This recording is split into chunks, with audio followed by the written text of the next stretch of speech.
Good morning, children. Today we are going to learn about a poem, The Road Not Taken.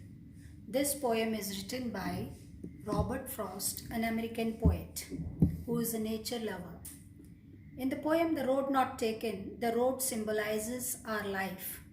The poet says that the path that we don't choose in our life is the road not taken. He describes his feelings about the choice that he had left in the past.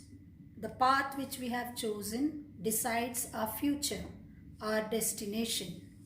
The important message that the poet wants to give is that the choice that we make has an impact on our future, and if we make a wrong decision or a choice, we can regret about it but cannot go back on it.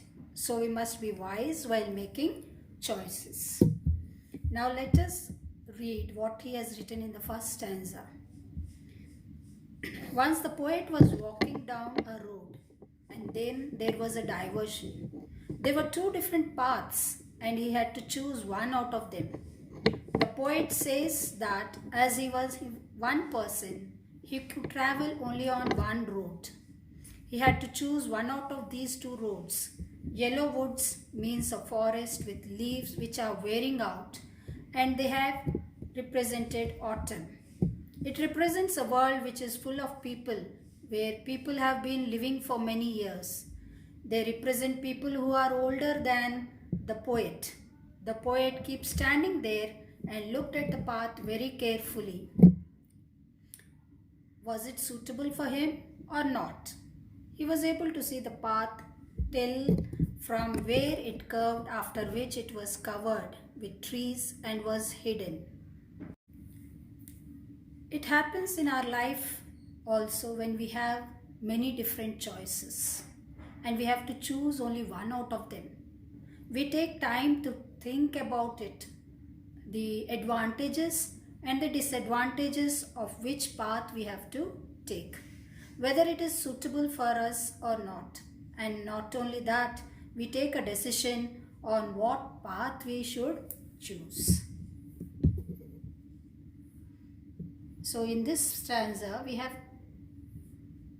two different few difficult words which you can see, like diverged. Diverged means separated and took a different direction. Undergrowth. Undergrowth means dense growth of plants and bushes under the forest. I hope all of you understood the first stanza. Shall I proceed to the second one? In the second stanza, the poet kept on looking at one path for a long time to check if it is the right path for him or not. And then he decided and started walking on another path because he felt that the both paths were equally good. He says just as fair. So he felt that both paths were equally good and started walking on one of them. He adds that maybe he felt that the path was better for him. So he chose it as it had grass on it, which means that it was unused. Not many people had walked on this path earlier, and that is why this path was grassy. And wanted where means that it was not walked over by many